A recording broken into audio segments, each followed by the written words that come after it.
So today's my topic will be the thyroid gland. So this is a very important gland, endocrine gland, which is asked commonly in the exam. And you are able to write the thyroid gland in the following heads. When you see the glandular system of the body, in this we divide the endocrine and exocrine. So endocrine, which is we are going to deal gland, that is a thyroid gland. In this thyroid gland, you have to remember what thyroid is secreting. Hormones responsible for the different actions of that or functions of the different hormones secreted by the thyroid gland. So in this, we are going to discuss today thyroid gland under the following heads. That is the first one. You have to remember what is the introduction of the thyroid gland. Second one, you have to tell what is the structure related to the thyroid, which is like the external features of the thyroid gland. Then you have to tell about the relations of the thyroid gland. Then most important part is you have to explain the histological part, that is the structure of the thyroid gland. And one more important comparison with the thyroid and prostate gland. What is the capsule related? That thing you have to remember, because the prostate also gland, that is gland only, but thyroid also tissue is like that of the prostate. So what is the difference we are going to get in the capsule, relating to the capsule, which is you have to remember. Then lastly, you have to tell about the most important part, relations of the thyroid gland. So it is having the lobes, and we are going to have the apex, base. All these you have to remember. When you see the thyroid gland, you have to explain even additionally, you can add the blood supply of the thyroid gland, then venous drainage of the thyroid gland, then lymphatic drainage, nerve supply, and you have to remember about the clinical anatomy of the thyroid gland. So all these you have to mention about the thyroid. So first we are going to explain what is the introduction of the thyroid gland. So I have told in the introduction, you have to remember it is the endocrine gland. So one of the endocrine gland, and which is situated in the front end side of the lower part of the neck region. So where is the location you have to mention first. That is the first one you have to explain. This thyroid gland which is there, it is one of the endocrine gland which appears like a sealed light. Thyroid A. Thyroid A is one which is a word derived, that is which indicates that is a sealed light, that is appears like a seal. So which is you have to remember in the thyroid. Okay. So word thyroid itself which is derived, then that is appears like a sealed light, that you have to remember. Then next I have told it is situated lower part of the front and side of the neck region. Where it is situated lower part of the front and side of the, that is a neck region, situation of the, that is a thyroid gland. So first of all you have to remember one thing in the introduction. It is a thyroid cord, it appears like a seal light, that is a word derived. Then you have to tell about the next part, that is it is one of the important endocrine glands situated in the neck region.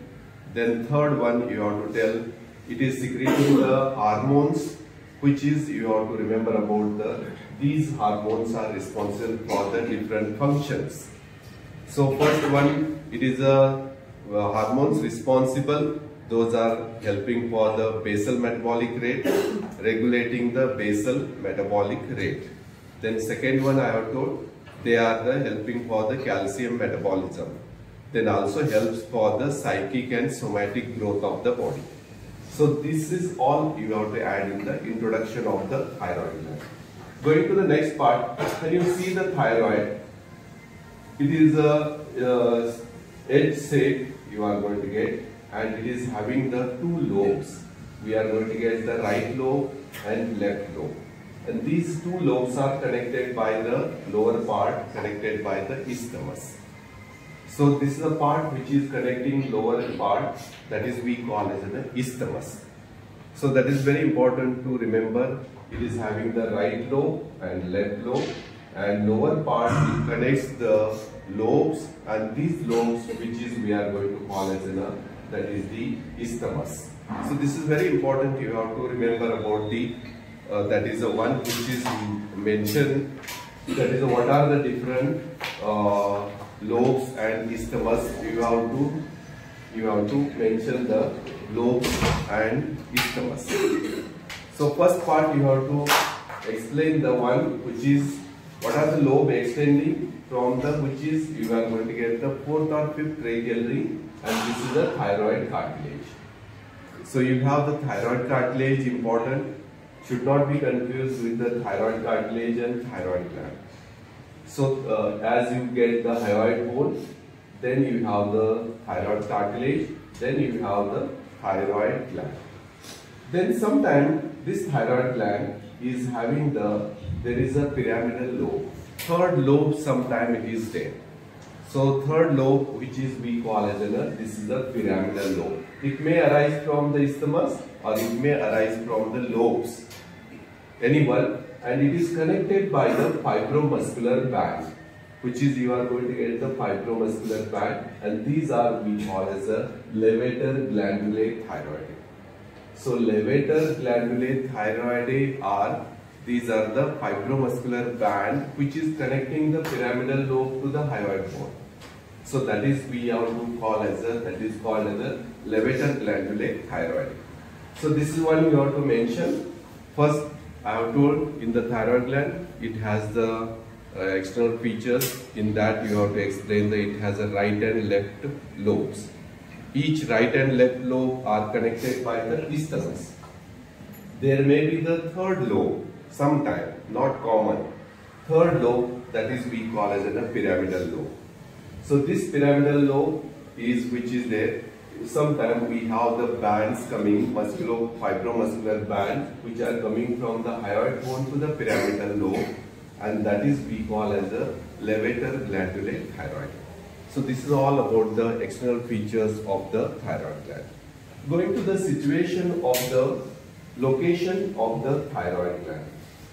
I have told it is first located when it is, you have to mention lower part, front and side of the neck region.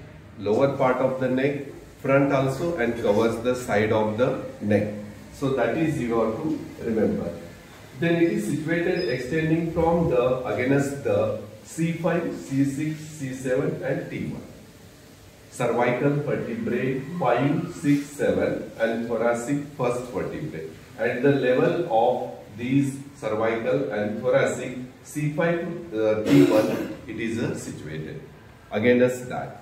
Then I have told the first only that is it is upper end of the trachea clasping. Clasping means holding. So it is holds the upper end of the trachea. What you have to mention first in the location, you have to tell it is located at the lower part and front and side of the neck region. Then you have to explain it is situated against the C5, C6, C7 and T1 vertebrae, clasping the upper part of the trachea. That is you have to remember. Next you have to tell about it is situated in between that is you have to extend it is attached to the middle of the thyroid cartilage and extending up to the fourth or fifth tracheal ring. We have the middle of the thyroid cartilage and extending up to the fourth or fifth tracheal ring. That is very important you have to mention. So this is the one which is you have to mention about the location of the thyroid gland. So I have told location. It is the lower part of the neck, front and side of the neck region. It is situated against the C5, C6, C7 and T1, clasping the upper part of the trachea, and it is whatever the extent from the middle of the thyroid cartilage to the fourth or fifth tracheal ring. That is you have to mention about the location of the thyroid. What is the size of the thyroid? I have expected that is the distal phalanges of the thumb is your thyroid. That much is your thyroid. So measuring which is the lobes, These lobes measures about 5 into 2.5 into 2.5 centimeters. Length will be the 5 centimeter, 2.5 centimeter and 2.5 centimeter breadth and width, that is you have to mention, and thickness of the gland, that is a lobe. So thyroid gland measures 5 centimeter into 2.5 centimeter and 2.5 centimeter. That is the height, length and breadth. That is you have to remember. That is about the lobe measurement. Then going to the isthmus measurement. Here when you go to the isthmus, in this isthmus it is measures about the 1.2 centimeter. You are going to get 1.2 and we are going to get 1.2 centimeter. Very easy remembering measurement, 1.2 centimeter into 1.2 centimeter. That is a measurement of the isthmus. And 5 centimeter and 2.5 centimeter into 2.5 centimeter, that will be the measurement of the lobe. Then what is the weight of the thyroid gland? The thyroid gland weighs about 25 grams. So very important, it is asked in the MCQs and all, what is the weight of the thyroid gland? Should not be confused, that is the weight will be the about 25 grams. Okay. So that is the one which is you have to remember in the thyroid gland. Then next going to the, what are the external features we are going to get? When you see the lobe, of the thyroid, this thyroid gland having the one which is lower part, each lobe I am talking, this lobe is having the apex and base, and it is having the medial surface and lateral surface and posterior lateral surface. So medial, lateral and posterior lateral surface, and we are going to get one anterior border and posterior border, two borders, three surfaces and one apex base. So each lobe of the thyroid consists of, it is a pyramidal in shape, pyramidal each one, which is appears like a pyramid in shape. So that each pyramidal in shape, this one, which is consists of the apex and base. And I have told medial, three surfaces, medial, lateral and posterior lateral.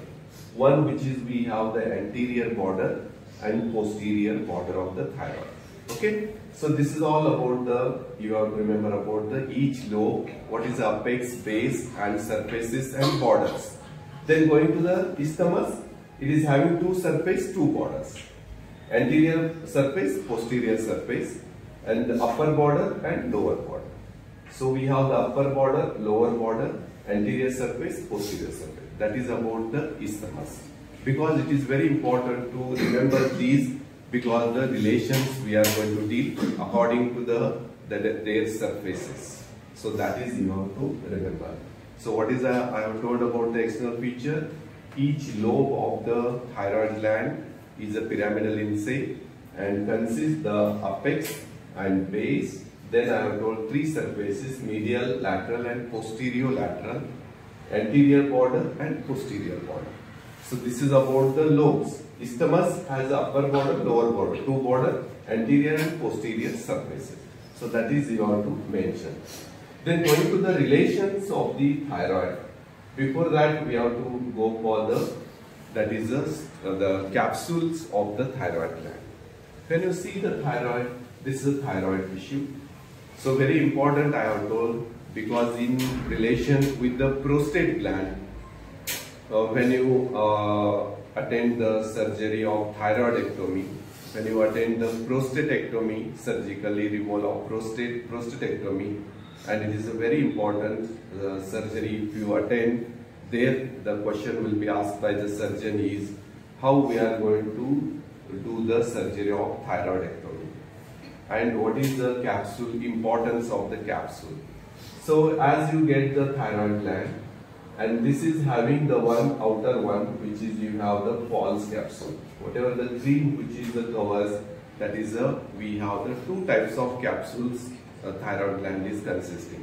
One is which is we call as that is a false capsule, and inside which is we are going to get the true capsule. This is the one which is we have the true capsule. So whatever the in between this, we are going to get the venous plexus. So venous plexus in the thyroid, they are deeper to the true capsule. Very important point you have to remember. These venous plexuses are present deeper to the true capsule, so that when we do the thyroidectomy, that time we remove the gland with the true capsule. What is the importance of that? If we leave these venous plexus, they will cause the bleeding. So prevent the hemorrhage.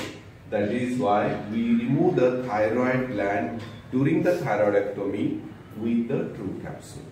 What is in the prostate? What we do? These venous plexus are present in between the true and false capsule. Very important. They are present in between the true and false capsule, so that gland of the prostate is removed. True and false capsule are left behind. Because if we disturb the true and false capsule, the bleeding starts. So hemorrhage can start because we are disturbing or causing the injury to that is a venous plexus. Bleeding starts, then that will be the complication of the surgery. So you have to remember, thyroid gland, prostate, how they are the glands only, but thyroid is endocrine gland. Prostate only present in the males, and male gland, that is a prostate. Tissues are same. When we do the thyroidectomy and prostatectomy, importance of these capsules are very important. I have told venous plexus are present below the true capsule in the thyroid. Then thyroidectomy, we remove all these venous plexus and true capsule. In the prostate, these venous plexus are present in between the true and false capsule. And true and false capsule, they are present, so that we are leaving behind. Only the gland is removed and capsule is left behind in the prostatectomy. So this is a very important, you have to remember till third year, you should remember this is when you attend the prostatectomy or when you attend the thyroidectomy. So that it is very important to remember importance of the capsule and venous plexus where they are situated and how the surgery is done to prevent the bleeding or hemorrhage prevented, that is by doing this one. So this is about the capsule of the thyroid gland. Going to the next part, which is you have to remember about when you see the location, you are going to get on the anterior aspect thyroid bone, thyroid cartilage, and you have that is a thyroid gland. This thyroid gland going to muscles on the side, that is a sternocleidomastoid muscle. Behind this, which is you can see the trachea, that is the one which is remember location in that. Next, going to what are the relations of the thyroid. So in this you have to remember, I have told each lobe consists of the medial, lateral, posterior lateral surfaces. So when you take the section at the neck region, lower part of the neck region, then thyroid region, when the neck section is taken, transverse section, you are going to see the following relations according to their surfaces. We have the separate relations of the lobe and we have the isthmus. So this is a thyroid gland, you can see, and cut section, and we can make this is the one which is having the thyroid is we get the medial surface and lateral surface and posterior lateral surface. This is a posterior lateral, medial, and we have the lateral surface. So these relations you have to explain in the lobes. So when you see this thyroid cut section, which is we are going to have the laterally, we are going to get laterally, we are going to have the muscles which are related. Neck muscle, anterior compartment or anterior part of the neck region muscle, including sternocleidomastoid, which are attached to the sternum, they are related. So we are going to get the sternothyroid and sternohyoid. Then also we get the omohyoid, superior belly, then anterior border of sternocleidomastoid. So each lateral surface of each thyroid lobe is related to you have mentioned. sternohyoid, sternothyroid, then superior belly of omohyoid and anterior border of sternocleidomastoid. They are the relations of the lateral surface of the thyroid. Okay. Medially, when you go to the medial side, it is consist of the two tubes, two muscles and two nerves. Medially, it is consist of two tubes like we have the trachea and this is the esophagus. Two tubes. Here we are going to get two nerves, recurrent and external laryngeal nerve. Recurrent laryngeal nerve, external laryngeal nerve. Then I have told the two muscles which we are going to study in the larynx and pharynx. We are going to get the cricothyroid, one muscle of the larynx which is cricothyroid and inferior constrictor muscle. So two muscle, two nerve and two tubes which are related in the medial surface of the lobes of the thyroid gland. Are you understanding? So that here the medial surface is related to tubes like the trachea, esophagus, recurrent and external laryngeal nerve, two muscle, cricothyroid and inferior constrictor muscle. That is you want to remember in the medial. Posterior lateral surface, this is we have already come across in the neck region, carotid triangle. We are going to get the carotid sheath and their contents are the relations of the posterior lateral surface of the thyroid gland. So that is you can get the common carotid artery, then internal jugular vein and we are going to get the vagus nerve. So posterior laterally it is relates to the carotid sheath and so that this carotid sheath is consist of the common carotid, internal jugular and vagus nerve. So these are the relation to the posterior lateral surface. So once again to revise, the thyroid gland, each lobe of thyroid which is related surfaces, it has the medial lateral and posterior lateral. So posterior one which is the lateral surface, this is related to the sternohyoid, sternothyroid, superior belly of omohyoid and anterior border of sternocleidomastoid. Then medially two tubes, trachea, esophagus, two nerve, recurrent laryngeal nerve, external laryngeal nerve, then two muscle, cricothyroid, larynx muscle, then we are going to get the inferior constrictor muscle, pharynx muscle. Then posterior laterally we have the that is the carotid sheath and that is consist of the common carotid and you can get the internal jugular vein and vagus nerve. These are the posterior. Going to the isthmus relation, when you see this is the isthmus of the thyroid, isthmus. It is what is the relations which is you are going to get in the anterior surface of the isthmus of the thyroid. You are going to get the right and left. You are going to get the here right and left sternohyoid and sternothyroid muscle. Isthmus, this much only connecting part, each lobe connecting part is the isthmus. Isthmus is related anteriorly. It is related to the one which is you should remember about the sternohyoid and right and left, both the side. Right, left, both the side. Right and left sternohyoid and sternothyroid muscle. Then posteriorly, it is related to the, we are going to get the second or third tracheal ring. We are going to get trachea and that posterior surface is second or third tracheal rings relation. So anterior surface and posterior surface. Then which is we are going to deal about the borders, which is we have to mention about the borders of the thyroid relations.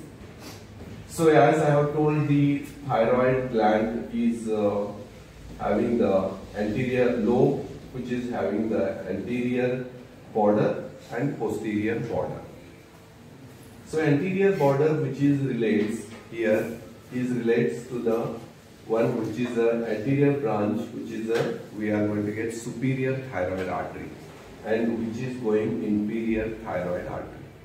So anterior border of the each lobe of the thyroid relates to the, that is the anterior branch of the superior thyroid artery and inferior thyroid artery. Then what about posterior border? Posterior border, it is relates to the posteriorly what is present parathyroid gland. And we get the thoracic duct crossing to the left side. Then we are going to get these are the main important posterior border relations of the thyroid. Parathyroid gland, then I have told the thoracic duct related, that is the one which is you have to on the posterior border of the thyroid. Anterior border, you have to remember superior thyroid artery branch, inferior thyroid artery branch. There you are going to get on the anterior border.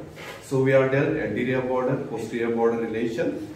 Then I have told the medial, lateral and posterior lateral surface relation. Isthmus, I have told anterior surface and posterior surface. Here in the upper border, it is a right and left superior thyroid artery which is there. There is a upper border of the isthmus is related. Right and left superior thyroid branch which is relating to the upper border of the that is the isthmus. Lower border, inferior thyroid vein leaves the gland.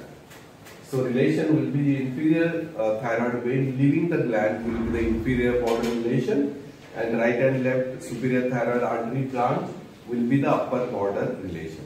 So what to tell? Anterior surface of the isthmus is related to the right and left. We are going to get sternohyoid and sternothyroid. Then you have to tell about the we have skin and fascia also.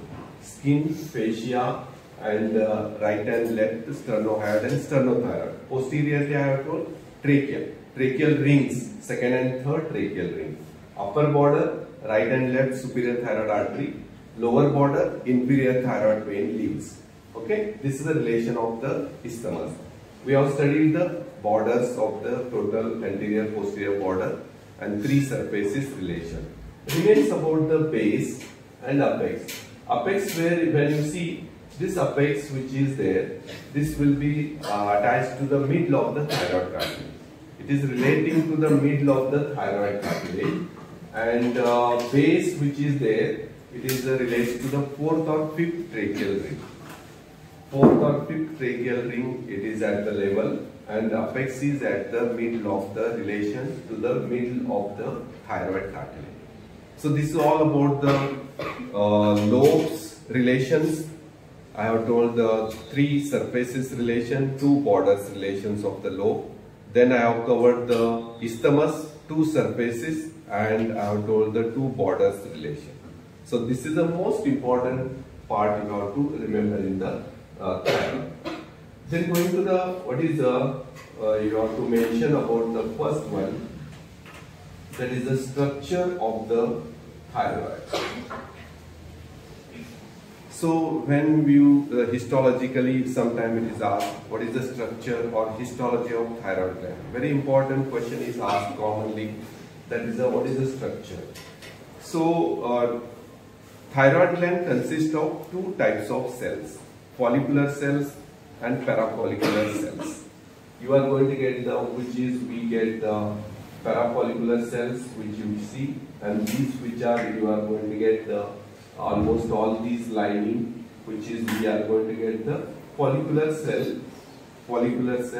and these are the parafollicular cell. This follicular cells lines the follicles of the gland and secretes the T3 and T4, triiodothyronine, tetraiodothyroxine. Okay, that is secreted by the T3, T4 by the follicular cell. What it does? It regulates the basal metabolic rate and psychic and somatic growth. T3, T4, I am dealing structure of the thyroid gland and function of it, function of the thyroid gland or thyroid hormone. So two types of cell, follicular cell and parafollicular cell. This follicular cells which lines the follicles of the gland, parafollicular cell which is situated at the near in between the follicular. Then these follicular cells which are secretes the T3, T4, triiodothyronine, tetraiodothyroxine. What is the function? Regulate the basal metabolic rate, and it is maintain or help for the psychic and somatic growth. Then what about parafollicular cell? This parafollicular cell helps for the thyroid, that secreting the thyrocalcitonin. Thyrocalcitonin is responsible for the calcium metabolism. Means it removes the calcium from the blood, adds to the bone. It removes the calcium from the blood and adds to the, that is the bones. It is a reverse effect of the reverse action of the parathormone. Parathormone secreted by the parathyroid gland that does the removes the calcium from the bone, adding to the blood. So that you have to remember, reverse of that is parathormone secreted by the parathyroid gland. And thyroid gland, you have to mention two types of cells, follicular, parafollicular. Follicular cell secreting the triiodothyronine, tetraiodothyroxine. What is the function of these hormone? That is a basal metabolic rate and cytic and somatic growth. Then parafollicular cell, which is secrete the, that is the one thyrocalcitonin, which is removes the, that is adding the calcium to the bones, makes the bones stronger. Then removes the calcium from the blood, means it is decreasing the blood calcium level. So that is the one which is you have to remember, that is the structure and function or histology of thyroid gland. Okay. Then going to the next part, which is you have to remember, that is the blood supply of thyroid. So you have to mention the, what is the blood supply of thyroid gland. Most important, you have to mention the branches which are, we are going to get the superior thyroid artery and inferior thyroid artery. Name itself gives you the blood supply of the that gland. The thyroid gland is supplied by the superior thyroid artery, inferior thyroid artery. So superior thyroid artery, this is one which is you are going to get.